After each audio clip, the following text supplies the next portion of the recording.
Update!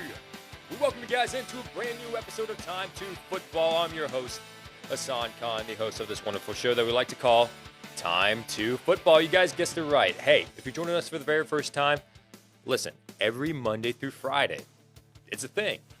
10 a.m. to 10:30 Eastern Standard Time. I might be a few minutes late sometimes here and there if I'm having technical difficulties, but you can expect around that time for us to go live, and we're going to be answering any sort of questions that you guys leave in the chats on top of that as well. You guys love asking your questions, so go ahead. Feel free to ask your questions below, and I'll get to those towards the end of the show when I can. But we appreciate you guys joining us in for this Wednesday morning. We look forward to week 2 as we are putting week 1 in the past behind us. And I think the biggest thing that we have looking forward to for week 2 is to see if any of those surprise teams that pulled up a surprise victory yesterday can really hold on to the momentum that they had and really prove the NFL wrong, prove everybody wrong that, hey, last week was not a fluke. Okay, the Cincinnati Bengals, people expected to be one of the worst teams in the NFL. We're going to prove to you guys that last week was not a fluke for the Cincinnati Bengals. The Las Vegas Raiders as well. Last week was not a fluke. We're going to prove that the victory that we had against Baltimore Ravens was actually legit. And speaking of the Raiders, that's actually the team that we're going to focus in on here today. Are the Las Vegas Raiders legit, and can they be one of the surprise teams in the NFL? We're going to get to that and talk about all of that as well as updating you guys on the power rankings that we do every single Wednesday and see who the biggest shifts are in the power rankings. I can go ahead and tell you that week 1 going into week 2, it's the biggest shift. You're going to see people jump up 6 spots, fall down 5 spots, just because in the beginning in preseason we're just basing everything off of speculation. We have to wait to see how they play to really determine who's better than who. And so these power rankings are really going to show, okay, these are some big movers, but throughout the season you're going to expect maybe they're not going to jump up 6 spots, drop 6 spots every single week, but for now, for week 2, we know who is legitimate and who's going to be a threat in the NFL. So some surprise teams that we're going to be showing you on our power rankings on top of that. As you guys are popping in on the live chat, I'm going to go ahead and answer a question or two. Chris Bailey, who's been joining us for a couple times since we started this live show. First, what up? How you doing? Should I start Hunt or Damian Harris as my RB2? I have AB at flex. That's tough.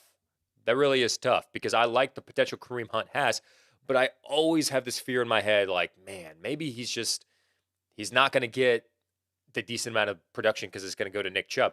Last week proved that what momentum Kareem Hunt had last year and the production in Nick Chubb, it doesn't really matter. He's going to get his touches. He's going to get his touchdown. Yeah, you could start Kareem Hunt. But if I were you, I want to be better safe than sorry. I would start Damian Harris if I were you. I think Damian Harris is one of my starts of the week, if I'm not mistaken. I need to double check on that video. But I think Damian Harris is a start for you this week. And Savvy, I remember you.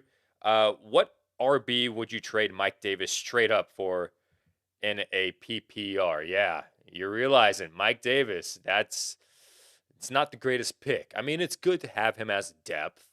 You know, if things really go bad, really go south, and all your running backs get injured, it's good to have Mike Davis. But who would you trade straight up? I mean, he was drafted in the 5th round, 6th round in fantasy football. I would say maybe Chase Edmonds, who was drafted in the same amount of range as Mike Davis, if you wanted another running back. If you wanted like a wide receiver and maybe someone like one of those 5th round running backs, I would lean in on the dip of man. It's hard because the 5th round running backs I had on my board, they are all looking really good. I don't think people want to trade them. For instance, Cooper Kupp, he was a 3rd rounder on mine. ESPN had him as a 5th rounder. He's looking great. I don't think anyone's going to trade him. Jamar Chase, he was a 3rd rounder on my board, 5th rounder or 6th rounder on ESPN. I don't think anyone's going to really trade for him. So wide receivers might be a little bit tough, but Mike Davis for Chase Edmonds. I like Chase Edmonds a lot more. So that's someone I would recommend. Let's answer one more. Why not? Blessed. Should I start Swift or Ridley? Oh, you got to go with Calvin Ridley. He's a wide receiver 1. I mean, he's going to be a top 3 wide receiver by the time fantasy football comes to a close for the season. DeAndre Swift, I like him. He's a start. He's going to get his 8 to 11 targets when he's trailing against the Green Bay Packers, but I would put my trust in Calvin Ridley. Okay, so let's go ahead and get into this show. But before we get into everything, what we do on this show, if you guys have been a regular viewer with us for a very long time, you know that we do this one award called the Hungriest Player of the Week. And what the Hungriest Player of the Week is meant to be is it's supposed to be an award given to a player every week that balled out and also showed that they were hungry, that they wanted it the most. So it's not necessarily who had the best stats, okay, because that could easily go to someone like Jameis Winston, who had 5 touchdowns. But we would pick Jameis Winston if it meant like, okay, he proved that he is the New Orleans Saints starting quarterback and he's deserving of that role. So Jameis Winston was in consideration for that. And honestly, Hungriest Player of the Week, eat a W, whatever that is. Did you see the comment that he made with the interviewer the past Sunday when he was interviewing him? He was like just giving some answer. He was just talking. He was like, "What got you motivated for this?" I can't remember it verbatim, but I think it was like, "What got you motivated for this?" And Jameis Winston said, "Oh man, it's we were just motivated because according to our trainer, yeah, I don't even remember what the trainer said. We were just motivated." It's amazing. Look it up. But the hungriest player of the week for week 1 that we have for the show, I mean, I don't know who else I would want to pick in this kind of instance, but it's Chandler Jones. Chandler Jones is week 1's hungriest player of the week, according to us at Time2Football. Listen, the biggest stat line for him, 5 sacks. He's on pace for 85 sacks for the season. That is 100% going to happen. But honestly, though, for real, Chandler Jones, 6 tackles, 5 sacks, 2 forced fumbles, was a force to be reckoned with on that Arizona Cardinals defense. That Cardinals defense, I mentioned it briefly yesterday when I was talking about the starts and sits. They are going to be legit in the NFL. You've got Budda Baker as one of the best secondary pieces in the NFL for the Arizona Cardinals. And then you go a little bit down, making your way from the secondary down to the trenches. In the middle, you got someone like Isaiah Simmons, who the Cardinals felt like fell to them in the NFL draft a couple years ago. And then on the defensive line, obviously, we're talking about Chandler Jones, but then the addition of J.J. Watt as well. I mean, this Cardinals defense is going to be good, and Chandler Jones is a big piece of that. He was actually named NFC Defensive Player of the Week. And the 5 sacks, he's going to keep that momentum going for the Arizona Cardinals, and they could potentially be a Super Bowl contender with that defense. So he was lined up against Taylor Lewan, beat him out, sacked Ryan Tannehill multiple times, proved that he is one of the best defensive linemen in the NFL, and that is why Chandler Jones is your week 1 hungriest player of the week. All right, so now we're going to get into our power rankings for this week. From week 1 going into week 2, if you guys are joining us for the first time for this live show, what I mentioned on top of the broadcast was the power rankings. Week 1 to week 2, it's going to be a big shift. Okay, you're going to see teams jump up 6, 7 spots. You're going to see teams fall because we're starting to learn who's actually good and who's not good. So I'm going to show you 25 through 32, stop, talk about them. 17 through 24, stop, talk about them. So I'm just going to show you 8 at a time, and then we're going to work our way up to the number 1 team. So with that said, let's go ahead and show you who is on our power rankings from 25 to 32. This is the bottom of the barrel that we've got right here. 25, the Panthers. 26, the Falcons. 27, the Giants. 28, the Bengals. 29, Jets. 30, Texans. 31, Lions. And 32, Jaguars. What we really want to break down here is the Panthers are making their way up. I mean, it was a victory against the New York Jets, yes, but they looked pretty decent on offense, I would say, and defense as well. The Falcons, man, I would honestly, as a Falcons fan, I would drop them even more. That was a disappointing performance by the Atlanta Falcons. But we have them at 26 right now. The Bengals could make their way up even further. The way that they looked against the Minnesota Vikings, I like them a lot. The Texans, we had labeled as the worst team in the NFL. Hey, they surprised us. They really did. And the Jaguars, because they lost to one of the worst teams in the NFL, we got them going down to the bottom at number 30. The Lions stay put at 31 because even though they lost that game, we didn't want to put them at 32 just because they almost made a comeback against the 49ers, which was quite the game to see. But that's 25 through 32. At any time, if you disagree with any of this, leave your comments down below. Let us know, and we'd love to hear your opinions. Now moving forward to 17 through 24. The Cowboys, 17. 18, Colts. 19, Raiders. 20, Vikings. 21, Washington. 22, Broncos.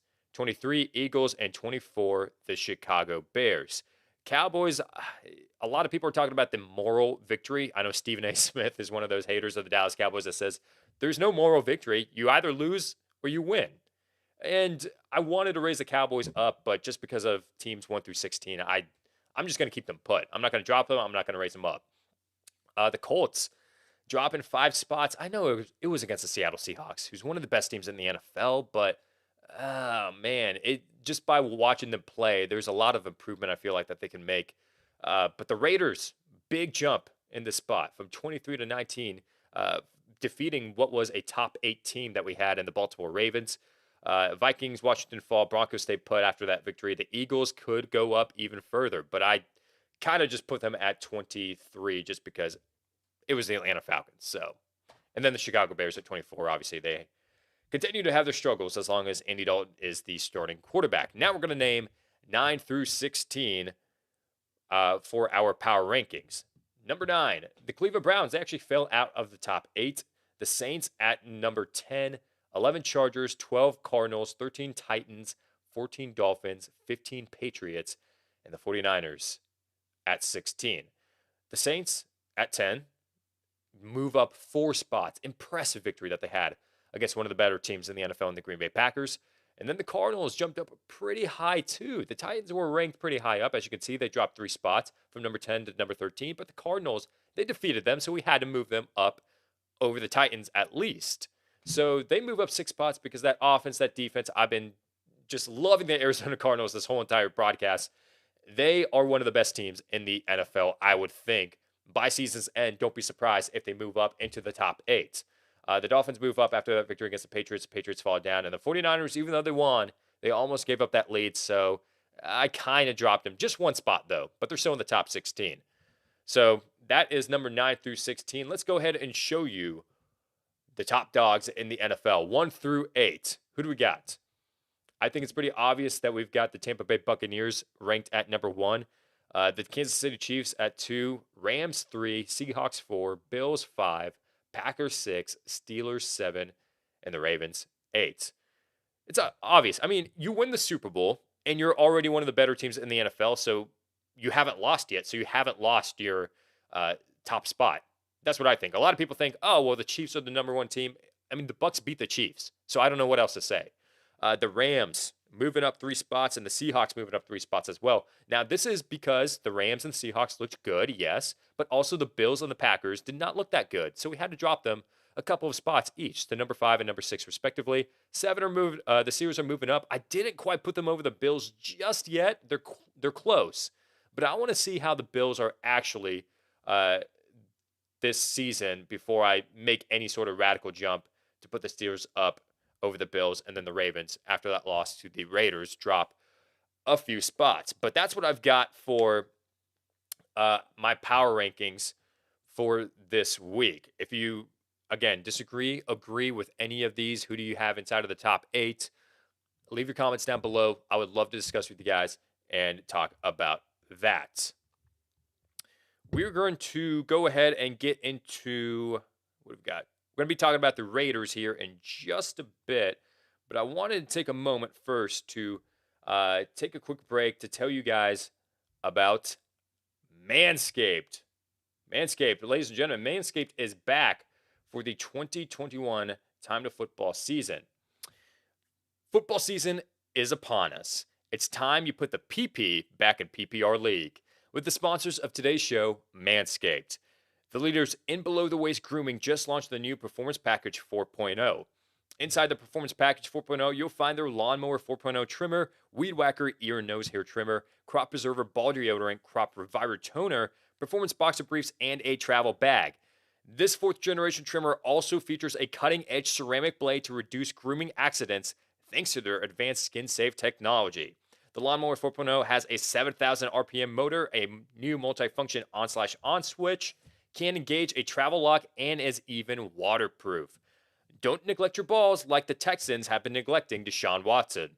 Join the 2 million men worldwide who trust Manscaped and get ready for kickoff by going to manscaped.com for 20% off plus free shipping with the promo code T2F. This will help you tame that Ezekiel Elliott in your pants. Beep, beep, beep, beep. Oh, I'm sorry. That's the Brinks truck backing up. Woo-wee! Get paid to talk about balls. Gotta love it. Now what we're going to be talking about in this next segment is the Raiders. That victory that they had against the Baltimore Ravens. I was legitimately surprised in this game. I think a lot of people were. I think 80%, 70 to 80% of people that we took polls on, for you guys that follow us on Instagram, said that the Ravens were going to win. And in my picks, I had the Ravens winning as well. But getting that overtime victory, is this more of a bad performance by the Baltimore Ravens or a good performance by the Raiders? I'm going to lean in and say that it was more of a good performance by the Raiders. I honestly believe that the Raiders could be one of the most surprising teams in the NFL this season. And we could say that every year. You know, they get off to a hot start and then they just kind of fizzle out. I think that's kind of known in John Gruden's career, that 1 year that he was with the Tampa Bay Buccaneers before he got let go. They were off to a great start. I think they started like 7-3, 7-2, something like that. And they just kind of fizzled out and missed the NFL playoffs. So I think that, yeah, maybe it's kind of hereditary. That's the word, right? Hereditary for John Gruden. But I think that the Raiders, this team, something about them is a little bit different this season. Derek Carr, I mean, if we just want to go ahead and go off the stats that he put up, he leads the NFL currently with 435 yards passing. He threw 2 touchdowns as well. There was one throw that I just did not like, and it was towards the end of the game when he threw an interception, turned the ball over. Most crucial moment. Yeah, I don't know what they were thinking in that instance. But then he kind of redeemed himself in overtime with that one throw where I don't know what the Baltimore Ravens were thinking, going for an all-out blitz. And then it was leaving the receiver open and letting the Raiders score that game-winning touchdown in overtime. Darren Waller, his top target, I almost said dog and target at the same time. Top dog, top target. 10 receptions, 105 yards, and 1 touchdown. 19 targets for Darren Waller. 19. Man, he is going to be the difference maker for this Raiders offense. And if he gets hurt by any means, this Raiders offense is going to struggle big time. Josh Jacobs, very underrated running back. I have to say underrated. He was a first-round pick, but for some reason, people just continue to write him off. I know that this year, as far as fantasy football goes, I think he's okay, but I don't think he's one of the best running backs that you could have in fantasy football. But I think as far as stat production and winning games in the NFL, Josh Jacobs, this young man, he's good. He's young. He's talented. If he needs to take an every 3-down role, he has the build for that. And add in Kenyon Drake to take some pressure off of him as well. And then if teams are covering Darren Waller, guess what? You got Henry Ruggs deep. As proven in that game against the Baltimore Ravens, you can hit him deep and you'll be completely fine. So we talked about the offense, but what I really want to hone in on is the defense, because this defense could be the difference maker for the Raiders going into this season. Max Crosby playing like he should have been drafted a little bit higher than just a mid-round pick. Already blowing expectations out of the water. Being drafted in the mid-round a couple years ago, and now he's playing like he's a second-round pick or so in the NFL. He looks great, and he had 2 sacks against the Baltimore Ravens on top of that. So I like this Raiders team, and I think that there's 2 things that I want to point out that could really help the Raiders. And if they nail these 2 things down, you could be talking about the Raiders making the playoffs or making a playoff push at least. 1, the division. The Chargers and Chiefs, I think it's expected that they're going to be the top 2 in this division. If they can hold up against them, which they proved last year that they can, almost beating the Chiefs once and then actually beating the Chiefs another time in a 40-32 victory, Then we could talk about the Raiders being in the AFC playoff race. And the Chargers, I mean, we want to go ahead and crown them as the number 2 spot in the AFC West, but are we ready to do that just yet with the Raiders and the performance that they had against the Ravens? I mean, if this defense is legit, then the hype around Justin Herbert, yeah, it's warranted. He's a really good player, but when the Raiders play the Chargers, could they limit Justin Herbert and beat the Chargers? And then the second thing that I think could push the Raiders into an AFC playoff push is that if everyone that they drafted the last couple years were to come together and actually perform, it could work out. Because the way that the Raiders draft is, we don't care what scouts are really saying or what other NFL teams believe, like, oh, this is a high draft pick, you overdrafted, you underdrafted. We don't care. We don't care. We're just going to pick whoever we believe on our draft board is the best player available. That's actually the strategy for you guys that play fantasy football that we did, that we wanted to promote on this show, is that we had a draft board and we were like, okay, this player is worth the talent of a second rounder, while ESPN says that they're the talent of a fourth rounder. Who cares? Who cares what ESPN says? Who cares what your friends say when you draft that player in the second round? I drafted David Montgomery in the second round when he was labeled as a third round, fourth round pick by ESPN. I got some crap for it, but who cares? He's a second round pick on my draft board. And that's how the Raiders operate as well. Who cares if Alex Leatherwood is more of a second rounder, late first round, whatever. We're going to take him mid first round because we believe that he is one of the better offensive linemen in this NFL draft. Who cares if Cleveland Farrell is a late first round pick? We're going to take him top 4. So far, it hasn't been working out for Cleveland Farrell, but like I said, if they get these draft picks together and turn this team around, we could be talking about the Raiders making the AFC playoffs. So I ask you guys to leave your comments and leave your questions down below. And I ask you guys, do you guys feel like that the Raiders are one of the more legit surprise teams in the NFL, or do you feel like that, hey, this victory against the Baltimore Ravens, it was just a poor performance by the Ravens, nothing else, and I'm just overhyping it? Leave your comments, your thoughts down below. All right, to kind of wrap up the show, the last segment of the day, we've got fantasy football questions. And hey, it doesn't have to be just fantasy football. If you want to ask about life, if you want to ask about this show in general, if you want to talk about the NFL in general, ask your questions, and I'd be happy to answer them. Just to let you guys know that this is interactive in the chats as well. So, Brian Thomas asked, do you really like Sermon this week? I do. Here's the thing. I put him down as a must start this week because I figured everybody would have gone to go get Elijah Mitchell and they were going to start Elijah Mitchell anyways. So I wanted to say, okay, well, maybe Trey Sermon is going to work in there. He could be a nice flex play for you guys if you want to include Elijah Mitchell, who I think it might be like an RB2 this week. And might get the majority of the carries, but Trey Sermon might get some touches in there as well. And just based off the offseason news that has been going around in the buzz with Trey Sermon, how he already has a grasp on this playbook and how he already looks talented in training camp. It is kind of concerning that he was a healthy scratch. I will say that. But if you're an Elijah Mitchell owner and you have Trey Sermon as well, I would start Elijah Mitchell over Trey Sermon. But if you don't have Elijah Mitchell and you're kind of desperate at running back, I don't think Trey Sermon is that bad of a play. Like I said, flex play, nothing more. But Trey Sermon, I do kind of like him. What else do we got? Andres. Hi, Hassan. Starting Sutton and Debo. Need a flex in half PPR. James Robinson, Brandon Cooks, or Bryan Edwards. Bryan Edwards should just be a bench stash for now. Let's see if he's legitimate first before we want to put him into the starting lineups. You know, I'm going to go ahead and say James Robinson. I will always favor running backs over wide receivers. And the Texans as well, they might have a tough road ahead of them this week.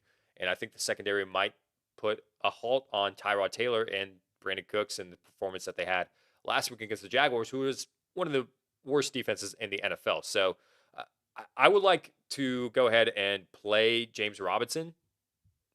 I mean, he's going to get involved in the passing game. I think that he's going to This game is going to be a little bit closer than last week, so he's going to get some touches, maybe even 15 carries or so, 3 or 4 targets. I like that production out of James Robinson.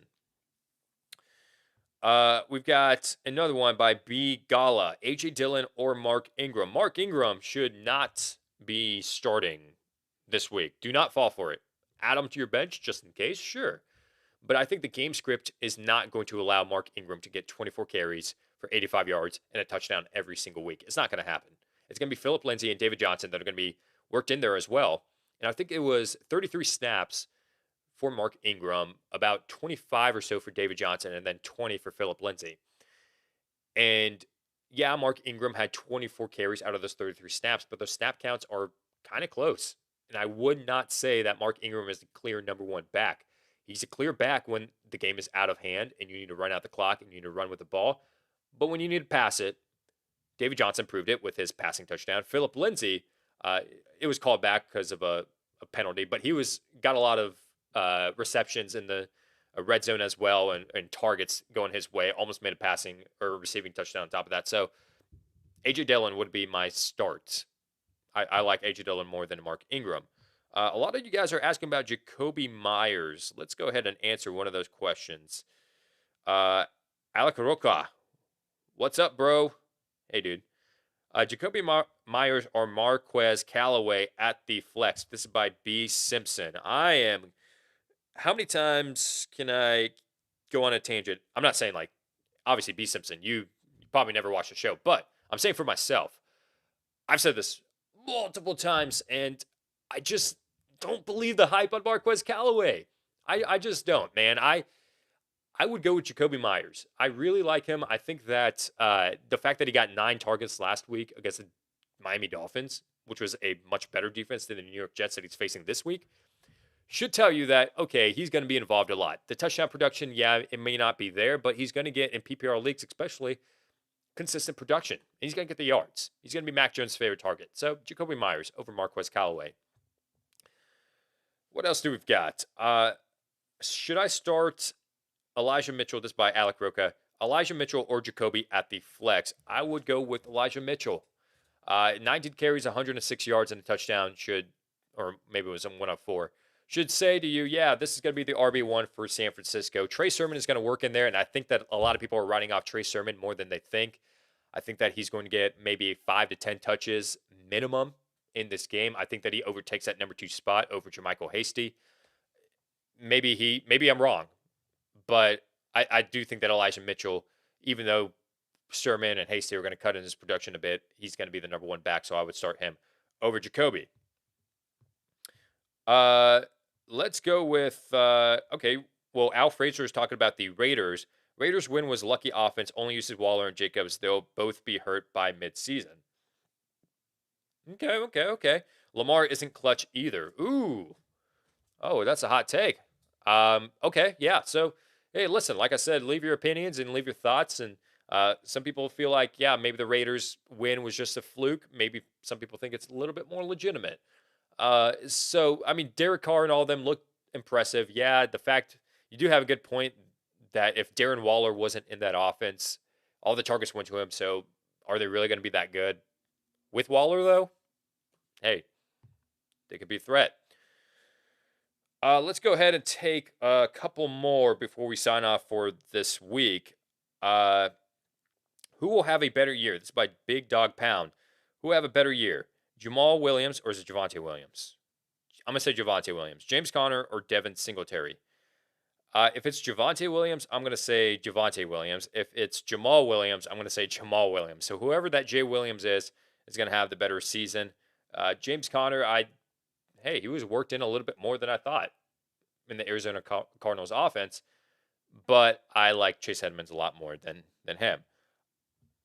Hi, that's the name of this person. Hi, trust in Melvin Gordon or Darrell Henderson in full PPR. Okay, so Melvin Gordon faces the Jaguars.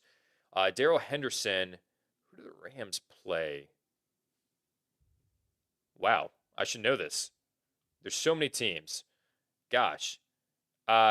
Anyways, who do the freaking Rams play? Can anyone comment? Who do the Rams play? Help me out here. This is interactive. Rams schedule. How do I not know this? Colts. That's right. Al Fraser. Thank you. Yes, they face the Colts. Okay. So I do feel like that. Everybody coming in with the Colts. Man, you guys are fantastic. You guys got my back. I would still, in that instance, if I'm talking about Henderson, the Colts defense is still pretty tough. Javonte Williams is going to get a lot more carries than we expect. The fact that he got 14 touches as opposed to Melvin Gordon's 11, I think does tell that, maybe Melvin Gordon won't have a full RB1 production kind of day, even though it is the Jacksonville Jaguars we're talking about. I would still start. Oh, man, this is tough. This is really tough because Chris Carson gashed the Colts defense on top of that. You know what? Bold prediction. I'm going to say that Darrell Henderson is going to have a great game against the Indianapolis Colts just because of the level of offense that he has. So if you're talking about PPR, full PPR, go with Henderson. And last week proved what we've been saying on the show is that Sony Michel is not going to be a threat to Darrell Henderson. People were saying, okay, well, if Sony Michel gets traded, Henderson goes from a 5th-round pick in fantasy football down to like a 7th or an 8th, and Sony Michel goes up from like a 14th round pick up to like a 8th or 9th round pick. No, that's not the case. Sean McVay, before the season even started, said Darrell Henderson is going to have a very big role. Sony Michel is just in there to work in to get some depth. And now I know it was his first time and trying to get adjusted to the game and at least the Rams playbook. But I think that Darrell Henderson is the go-to guy. He's the main guy. And in a talented offense like that, you can't go wrong with Darrell Henderson as your running back. So I would start him over Melvin Gordon, honestly. Since I dropped the ball on that, I'm going to go ahead and answer one more before we sign off. Who should I pick? Who has not had their question answered? Marvelous Mars. Who would you flex? Elijah Mitchell, Cortland Sutton in a standard league. Oh, or Cooks.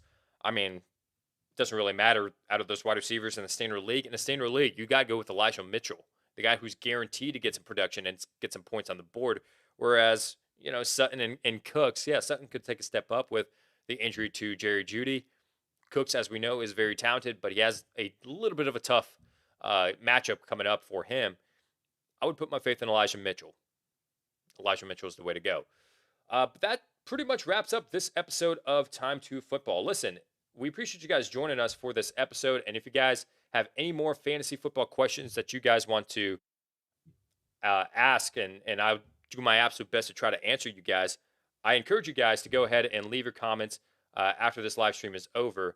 But on top of that as well, if you haven't joined our Discord server just yet, you guys have been doing a wonderful job of asking your questions on there. The link is in the description of this. Join our Discord server. Let's talk about football. Let's just hang out. Let's talk about fantasy football on top of that as well. Raiders, big season ahead of them. Who knows? We'll see. With all that said, thank you guys so much for watching this episode, and I'll see you tomorrow.